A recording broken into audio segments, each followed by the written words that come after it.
procrastination sometimes can be a result of not being ready. We kind of delay things and delay things. It can be also from fear. So we need to ask ourselves all the time, what's holding us back? And be very, very honest with ourselves. I think a lot of us have a lot of limiting beliefs. We're fearful. We're more comfortable being in our comfort zone than stepping up and being a little uncomfortable. And that's when you take that first step. My mission is to empower women to fearlessly embrace and live their authentic lives. It's never too late to be what you might have been. A favorite quote by George Eliot. You are never too old to change course and follow your passion. Choosing to follow your dreams in your 40s, in your 50s, or even 60s might mean starting over, but that doesn't mean starting from scratch. It means starting from experience. Just because you've reached a certain age and haven't yet had the time or energy or the opportunity to pursue your dreams doesn't mean you can't. So often we avoid taking action because not trying feels safer than failing, but being visible in your own life is essential. I also believe in celebrating who we are at every stage and refusing to let outdated stereotypes about aging hold us back. But maybe you ask yourself, how do I start? Where do I even begin? What if it's too late for me? The truth is that it's never too late. There's always a way forward, even if that way looks completely different from what you once imagined in your life. Society's timeline for success is a myth. Your dreams do not have an expiration date. What if your most powerful chapter begins when you stop listening to the clock and start listening to yourself? My guest today, Tally Koren, is a living example of what happens when you finally decide to listen to yourself, your intuition, and your dreams. In the late 90s, she arrived in London with just one suitcase and a vision, and against all odds, transformed that dream into an international singing career. From a challenging childhood to charting alongside Rihanna in her 60s, Tally's journey is really a testament to resilience, reinvention, and the power of believing in your own worth. In this episode, she opens up about overcoming family objections, navigating the music industry with authenticity, and profound healing power of art. Together, we explore what it means to stay true to you, yourself. Embrace your revolution, follow your passion no matter where or when your story begins. Because as she shows us, it's never too late to create the life and the legacy you were born with. Tally, welcome to Female Fluence. I'm so excited to have you here today. And she's talking to us from all the way from Scotland. So we're really grateful for you taking the time. And I know the time difference is hard and you have a busy schedule. So welcome. Thank you. What a beautiful introduction, not only about me, the depths of the way you explain my life or what we are going to talk. I know we're going to have an amazing conversation. Yes, definitely.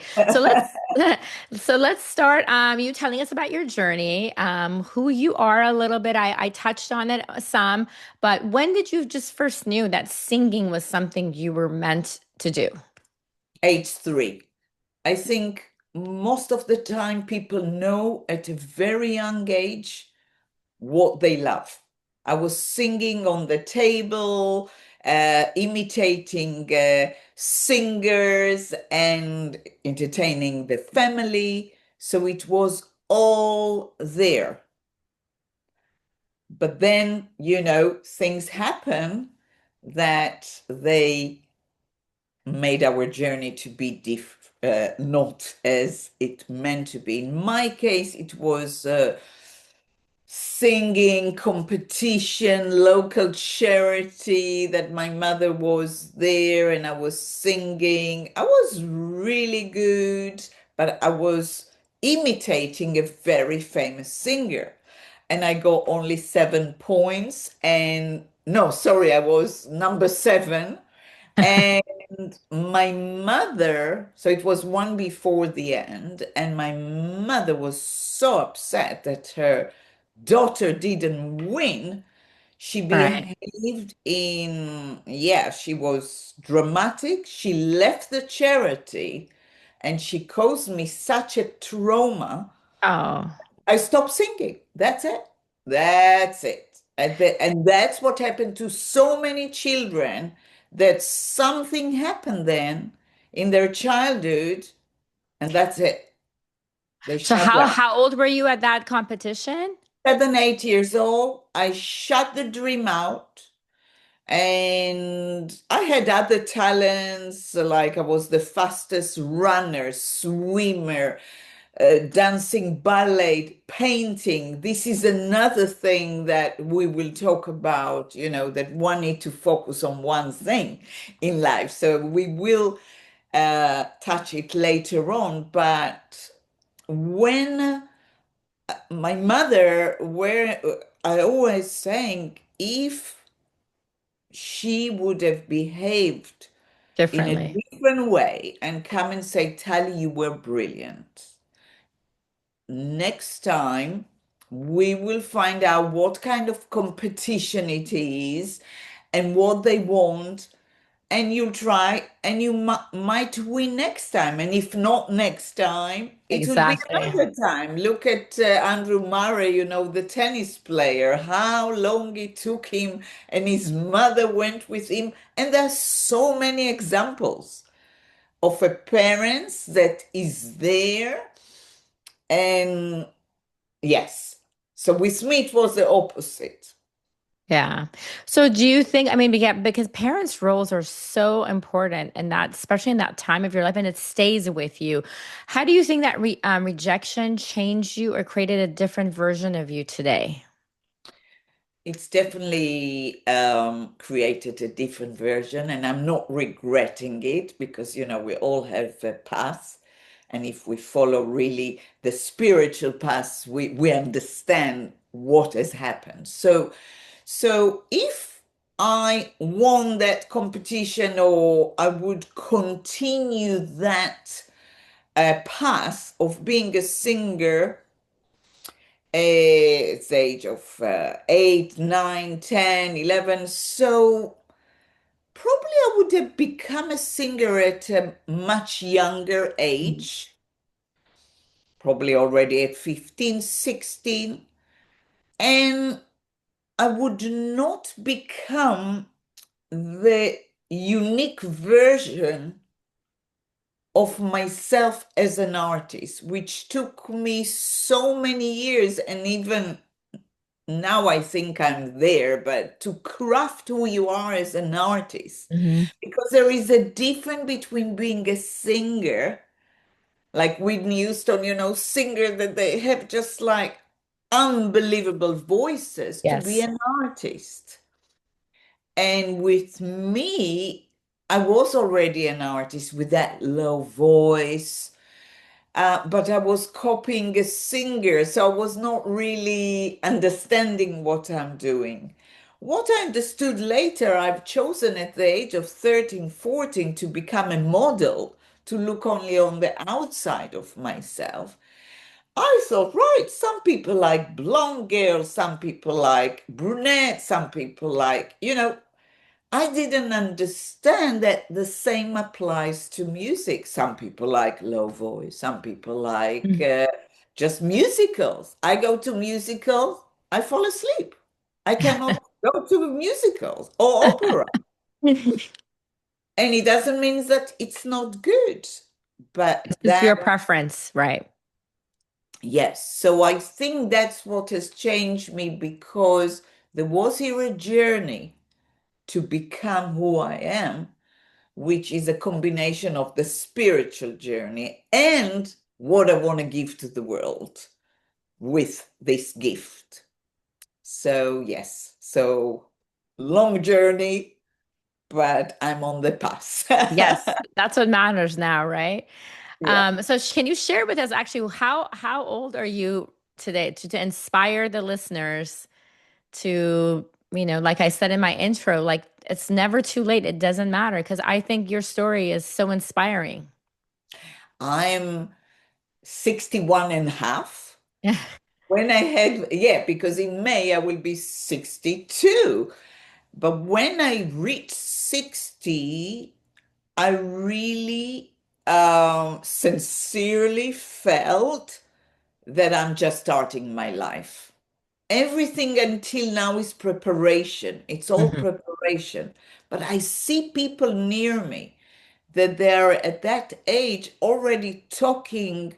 Oh, when we get old, we have the pain, we have this, we have Yes, that. yes. It's in their conscious, and I'm just flourishing every day. And I'm telling you, I haven't started my life. I haven't started. And the reason I'm saying it, it's the full potential that I believe we need to reach as a Mhm. human being to be very happy, content, happy without frustration, and not just to look all the time to things to fill that void Yeah. that people have. They do everything, include money, include traveling. So all the things are good, but fulfill your potential for me is number one for happiness and freedom. I love So that. And it's the mindset, as I always say on this show, is number one. And if we think we're old, then we will act old and we believe we're old. And then we'll have all these extra pains and aches because all of a sudden, like you're saying, it's like the moment people have either like they're 50. I even hear people at 40. It's like, oh, I'm 40 and everything has changed. My body hurts. Everything is different now. And I just that it's like you're giving your brain that message, and that's what your brain is going to that's going to be the result of the brain's going to say, okay, you want to be old, you want to act old, I'm going to give this gift to you. that is exactly, we are on the same path, and that's why we're here. And when I look back, I'm saying that in a way I've chosen the hard journey because at 1995 I had Americans that saw me performing live. I had a contract for 10 years to move to America. And one of them was a neighbor of Quincy Jones and really wanted to make me a star. But he already told me to sit straight. He already wanted me to fix the teeth. Uh, he wanted me to be a product. Now, we are all brands, and I'm working very hard to be a brand, but my brand is something much more holistic, Yes. authentic, deep. Yes, I have a glamorous look, which always, that's what made the journey to be a bit more difficult. That when you have a look that is kind of different than what is your soul, so you can see in history a lot of famous sex symbols that suffered in their life. Yes, trying to That, keep that brand that wasn't really them. yeah, yeah, yeah, yeah. And It's then when you very have true. a record label, they control you. So I had many opportunities in this country, other countries. I all the time sabotage them. And now it's a new year and I'm coming to do a remix. Lately, I'm doing remixes. That's where I'm in the chart with Rihanna, Lady Gaga, Taylor Swift, all the top people with no budget almost. It's only club chart. I'm still not at the Billboard. But if I would have put just a little bit of money, Mhm. I would have been in the Billboard with them. It's simple as that. It's a money game. Of course, you need to have the talent, Yes. the music, but it's money. But it's fine. I'm doing it in my own way. But what I'm saying, the song that I've chosen to be the focus of 2026 is a song that brought me to my first fame here, or let's say recognition. We all need some recognition. We cannot just live with a dream. So Yes. I came here with one suitcase, didn't have it was very tough, but after a few years, I finally got as a DIY artist to become in the playlist of the BBC, which is the biggest achievement with a song that's called Beauty of the Duty. The chorus is exactly what you were talking about in your introduction. The only thing that holds you back is you. The only thing that holds you back is you. The only thing that holds you back is you. The only thing that holds you back, that holds you, holds you. So this is gave me fame in 2011, and the universe gave me a wonderful opportunity to make my dreams at the level that I want. I was not ready. I didn't look for the right publisher, for the right manager. I didn't do at the time the right things. The ego was overexcited. Hmm. But we cannot regret, like I have in one of my songs, I never look back, I never regret. And that was 2012, 2013. My late husband, that was like yourself, a coach, very successful, got terminal ill cancer. So then I'm suddenly I had sorry. a new journey. And Oh, that journey was a gift. I have a song called The Gift because I turn the grief, I turn that difficulty to see how I can grow. And I grew a lot when I was in that hard time. yeah. And I've done a lot of things because when we are down, I believe we constantly need to do things, action to shift ourselves. To make that shift. Yeah, yeah. So I've I done it, I've done and done and done, and yeah. I think that's beautiful. First of all, your voice was beautiful. Love the singing. And that song, I think that really can resonate to so many of us because it's our choice. And we have to step up and decide, do we want to step up or do we want to hold ourselves back? You have another song, Free Will. And I thought Yes, that name was so powerful. What does this song represent for you? And what message are you hoping your listeners will take from it? yeah, that is my biggest gift, free will. I composed the words and the lyric almost in one take. In 1999, so I arrived at 1996 to London, let's say a few very difficult years. And then finally, I was settled in a flat, Christmas Eve. I'm on my own, and chuck, I felt a bit emotion, put this keyboard, put E minor, and the words and the music came. Now, immediately when I wrote that song and made the first demo, people say, oh, that sounds like James Bond. People wanted to sign that song. So that song opened me so many doors. Also, some people wanted to give it to famous singers. But again, I haven't done it. I haven't done it. It's not that it just didn't feel right to give the song or to release it. And then in 2014, before my husband really, a few months before, I did a Kickstarter to ask people, what is Kickstarter when people pledge. And my idea was to inspire million people.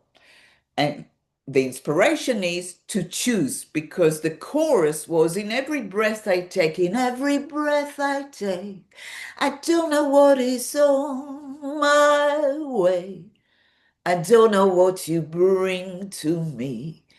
I know my will is free in every step I make, and the same thing. So it's like every step, every breath, we have the choice to choose between good, bad, to be kind to ourselves and eat well, or be naughty like I'm going to be tonight because I'm tired.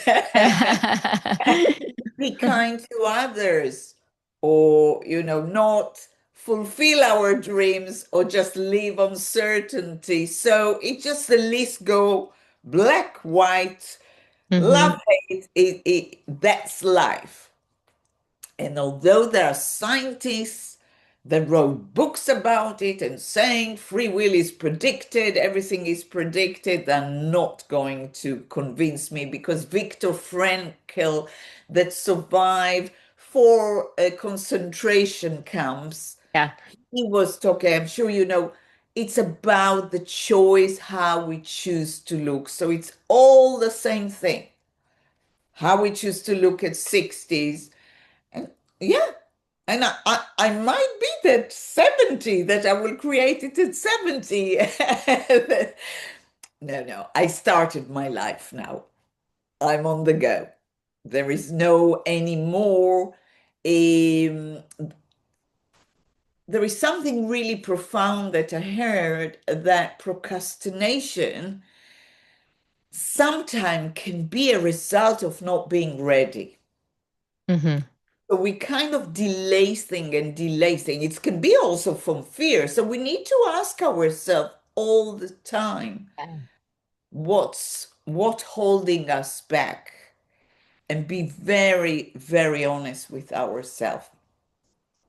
So Yeah, that's that's free definitely a key will. point. I think a lot of us have a lot of limiting beliefs. We're fearful.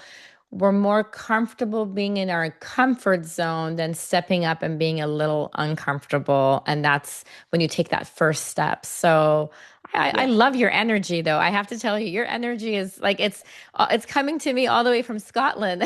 I love it. I feel like I need to start singing. I have a horrible voice, so I'm not going to, but we'll just have you do the singing. So you've accomplished so much already. What feels like the biggest dream you've brought to life so far? I think in terms of achievement, so the BBC was big achievement, performing at the Royal Albert Hall was achievement, being in the chart number 9 just a month ago or 2 months ago, it's achievement, but that's not enough. This is just achievement. Um, I think when I had the hardest time of when my husband was ill and I was in hospital by his bed when he had the chemotherapy, I said, right, I'm not going to feel just sorry for myself. I'm going to create something. And I created, for example, national schools poetry competition with the theme of peace. I taught children how to write poetry with the theme of peace. And that brought me to the House of Lord and to a lot of, respectful things that I've done that also gave a lot of pride to my late husband to see what I've done. But so I'm always using, yeah, using the situation to grow and the hard situation to grow. That's But the I haven't best way. started. That's the best way to take that and make it into a gift, like you were saying with your other song. It's like that's your catalyst, and you grow and you just become better. And I mean, you're helping, like you're saying, with the children, you're giving back at the same time. That's, Yeah. helping them, and that's helping you even grow more because it's self-rewarding. Now you have another song, Magical Powers, which has another intriguing title. Can you share the story or the inspiration behind that one? So this is the best inspiration that it's really suitable for what I was talking about, because I don't speak about the poetry competition and the national school competition that I created, because the world became with so much chaos and so much war. And I cannot believe that I've done all this amazing work. It's looked like a different world now. Saying that, it was I performed in a concert for peace organization, and a father came to me after and said, "Oh, I played Free Will." He said, "Oh, that's a lovely song, but do you have songs about peace?" I said, "Not really." And then he sent me that song of his girl that was at the time 13, called Magical Powers. I just couldn't believe what a child can write. And when I Wow. like something, I sit by the piano. That was a trigger for me to open all the poetry competition. And I performed that song at the Royal Albert Hall. The girl came there Oh my with the goodness. father. Yes. So it just, yeah. So I like, if I had magical power, I like to just bring light. That's what Koren mean, light. I just like to bring everywhere, and then I move on. I got goosebumps with that story. That is really magical, and I'm so glad you did that. Like you honored her and you acknowledged her song and her talent. So that's just amazing. Now, who would you say is your biggest musical influence? The artists who've shaped your sound or inspired you to become who you are today? Not, it's a very good question. I think my journey would have been much easier if I had the answer, because when you look at bands, if it's a rock, they all from the Beatles were inspired by others, and then you have other people, Adele, Amy Whitehouse, they all were inspired by Billie Holiday. I kind of, maybe because of the trauma as a child that they said that I was not unique, I was not really looking to be like anyone else. Hmm. Saying that, of course, when I produce, I am co-producer of most of my work. So, Beauty of the Duty, the version that was successful at the BBC. So I worked on it for a year. And then suddenly I would come and say, "Oh, I like Lily Allen, she's a very cool singer. I like the drums in her track." So, I like I hear things and I'm saying, "Oh, I like that," and it just comes to my mind, and I know when I want to use it. But Enigma was some band that I love. 7 Seconds was a song. I love Coldplay. If I was a male and I was 25 years old, I would want to be here. Seal. So all these singers, they didn't shape my sound, but I don't listen a lot to music because I like to be in creative mode. But there are several artists that I love very much. Wonderful. I loved everyone that you said, especially Coldplay. Oh, I So love Coldplay. So Oh, now let's go back to touch on because I feel like there's a lot of parents out there kind of playing the same role as your mom was, right? We and put our kids in all these classes, whether I mean I was a dance mom myself. My daughter's not doing dance anymore. Her schedule is too crazy, but it was the same thing and I would witness it when I was waiting, in the audience the really, really hardcore dance moms that were like harsh with their kids. And it's like the kids could be really tiny, but it was just like, you need to get the gold, you need to get the diamond, the plat. And it's just they're highlighting the books, keeping score. I was there enjoying my daughter dance and having a good time. And it's like, whatever happened, happened. We're here to learn, grow, and have a great experience.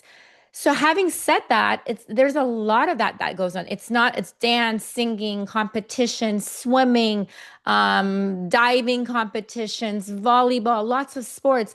And parents you see like the dad, in the bleachers, like freaking out in a basketball game or a baseball game, and that child Yeah. just melts in front of everybody. Terrible. It's it's Terrible. it's horrible, right? So, what do parents have a challenging role when it comes to recognizing and nurturing their children's talents? Do you feel, I mean, I you already have mentioned that your parents could have supported you differently, My obviously. goodness. 1 second. You could have sat in front of a swimming champion. I was the fastest in my team.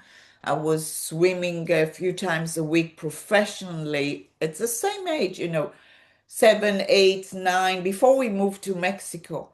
I was so afraid not to win that I never went to a competition. So in the training, I was faster than anyone else. I could have not go to and running, I was the fastest, but again, I was afraid to go to competitions, big ones, not to be number one. It's always that number Number one. one. And let me tell you something even much worse than that. So parents, and it's all reflection of their issues. Hmm. They didn't fulfill. They don't know what is to be there. But even when I was 26, because I actually started back the career at the age of 26, living a golden cage. I had a multimillionaire husband, and I was like, that's not the life I want.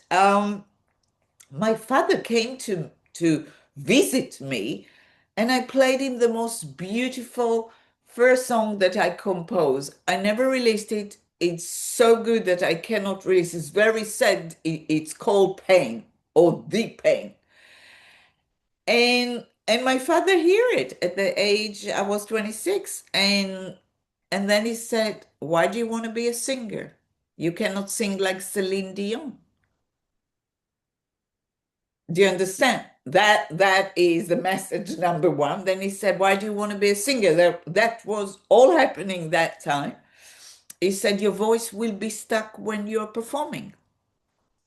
What kind of thing you said? So even at the age of 26, he still had the distraction.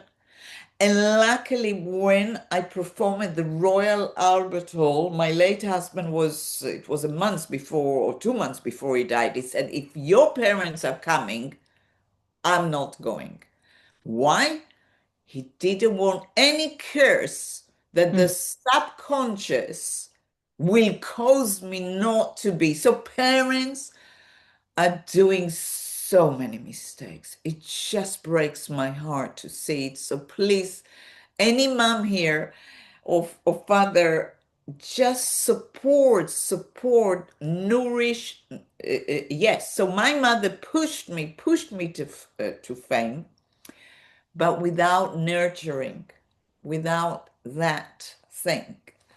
So, and my father was just comparing. So from both sides, it was like perfectionism, which we know that holds you back when you want to Holds you be back. perfect. It's a That cage. is, if Yes. there is one of the things that hold me back was that I want to be perfect. So many photographers and producers, not fallen out. I am friendly, but I'm very difficult because I'm perfectionist.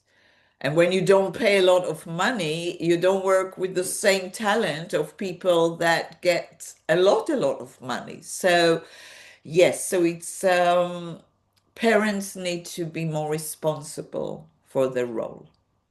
I think. I agree with you. That's hard to hear what you're telling me about your situation. Did your parents ever like I mean, I don't know, like that were they ever able to come to terms and come to your performance and finally say, I'm sorry? Was there ever a closure or that never happened for you? No, no. You're- So first of all, I started to succeed since 2011. I don't live in the same country. So sadly, no, no, of course, they saw me in Piccadilly in 2000.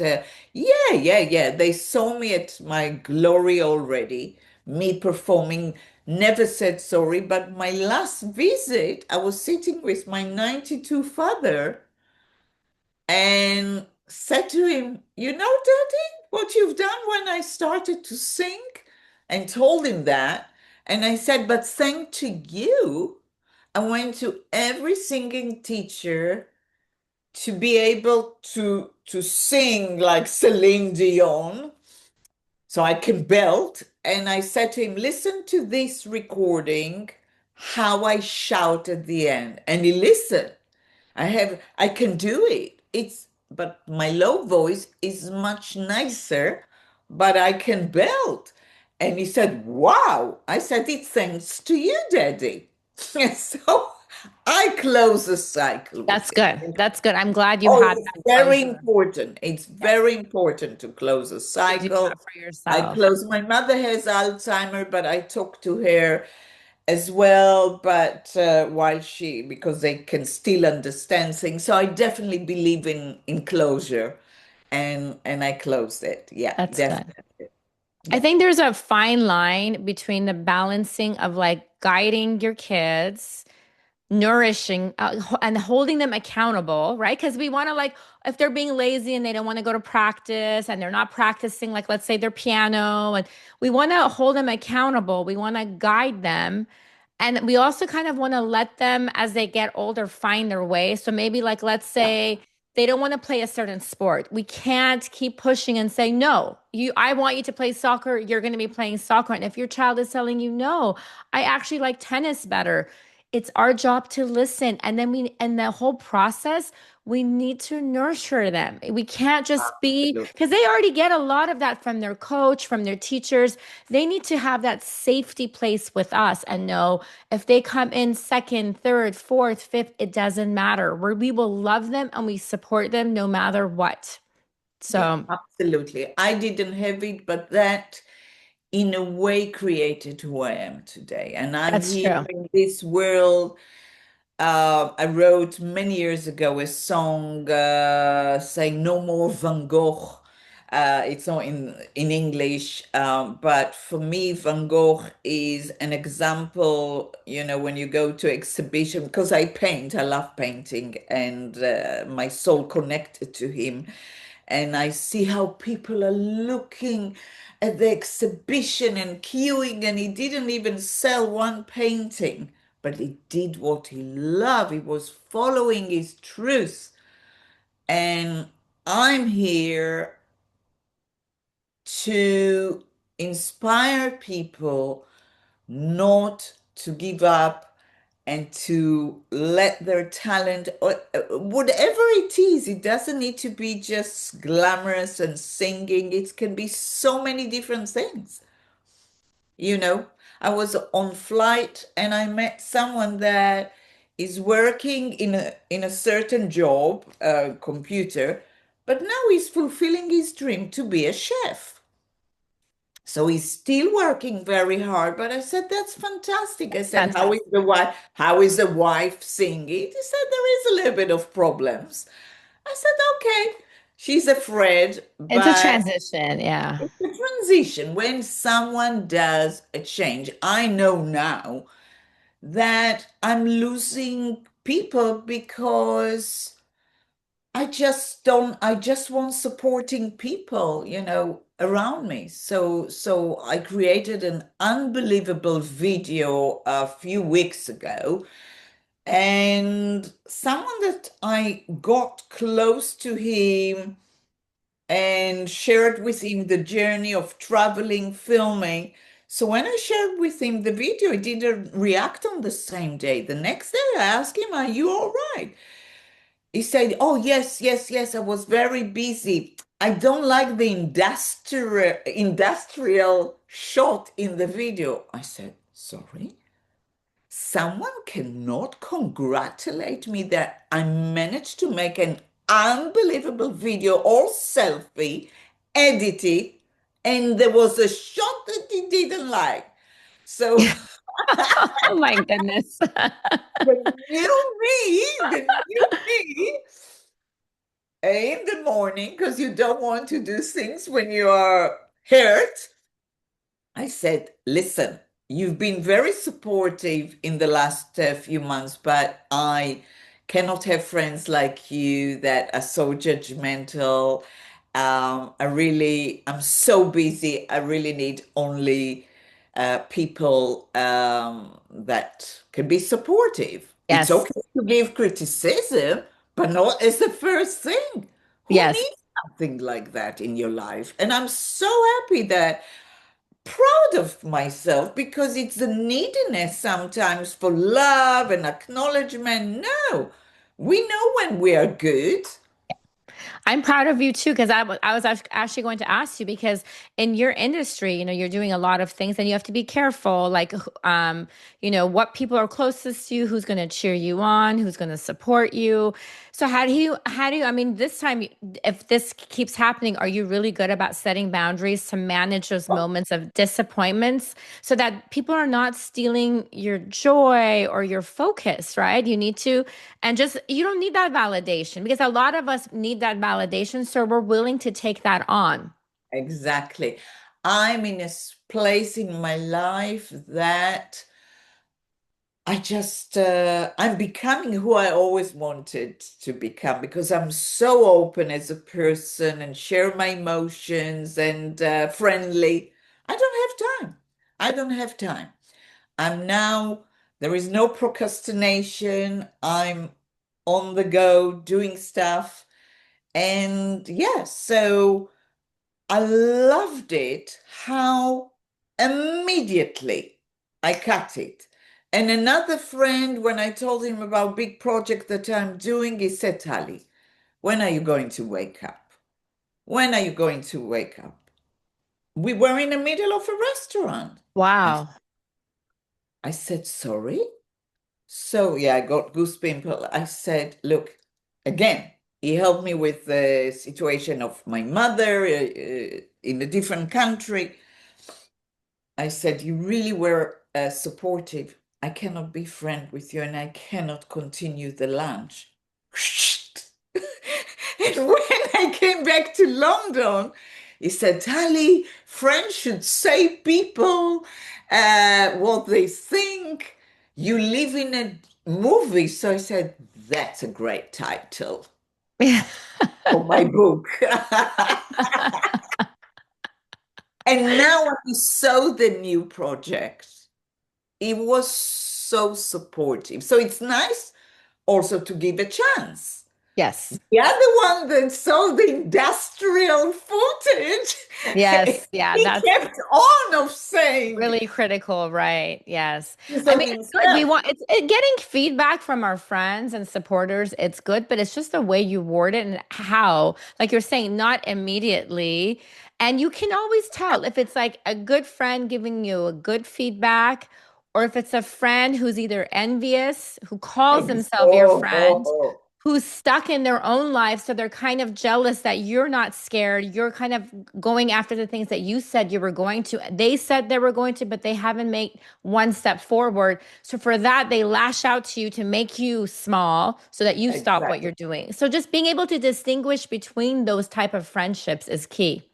Oh The gosh, real yes. friends, the toxic friends. Absolutely. I don't have toxic people. And just gave you an example of Tiny, and they're such a nice people that help me. But with my dream, because of their own fear, they spoke to me like that. Finito. I Yes, cannot be they like need that. And to. I I love it. agree. I love it. I love it. Yeah. Anyway, I am so hungry. Okay, okay. We have one last question and we're going to summarize. So, at age 61, you have pursued your dreams, you're living your life to the fullest. What advice would you give to others your age who feel that it's too late to start or still waiting for the right time to follow their dream?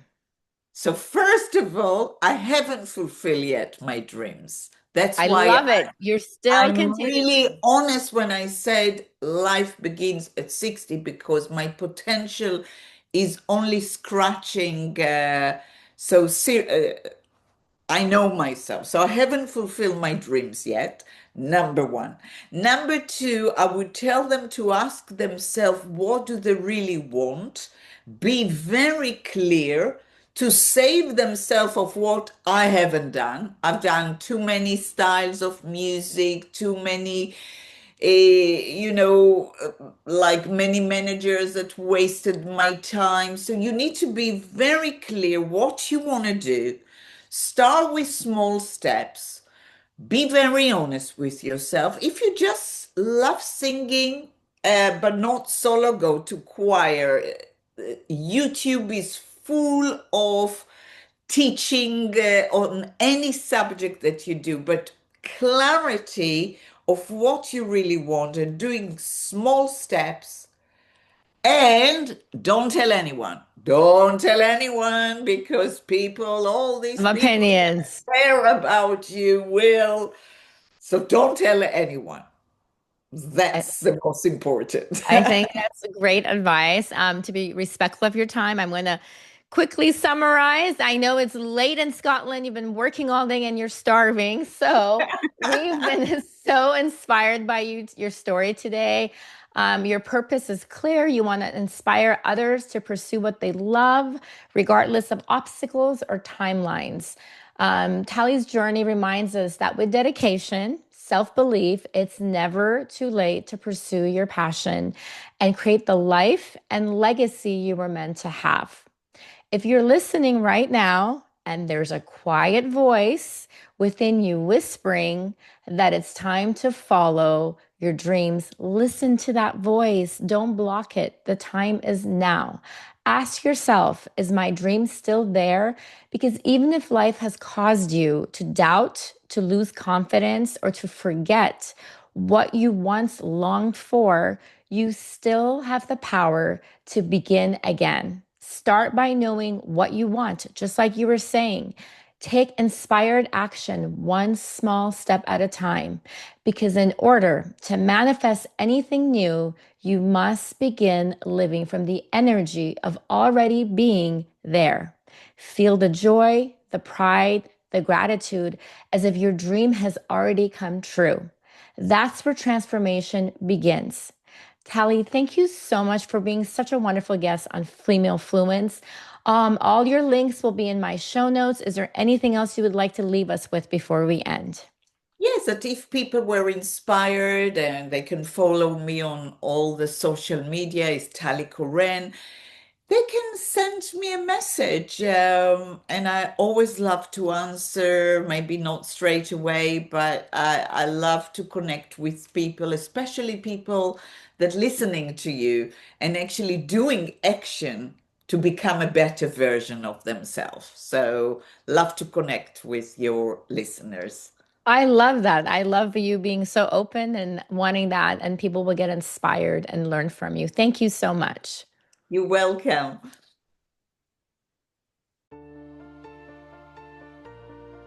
Thank you for spending this time with me here on Female Fluence, where we rise, reflect, and remember who we are. If something from today's episode spoke to you, share it with another woman who's ready to rise too. And before you go, download your free empowerment coaching guide at femalefluence.com. It's your next step toward living with more clarity and confidence. You can find me on Instagram and Facebook at Mashour_femalefluence. And if you're ready for deeper support, sign up for a free discovery call. I would love to connect with you.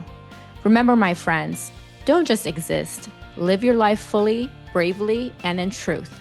I'm Mashour, and until next time, stay true, stay powerful, and stay you.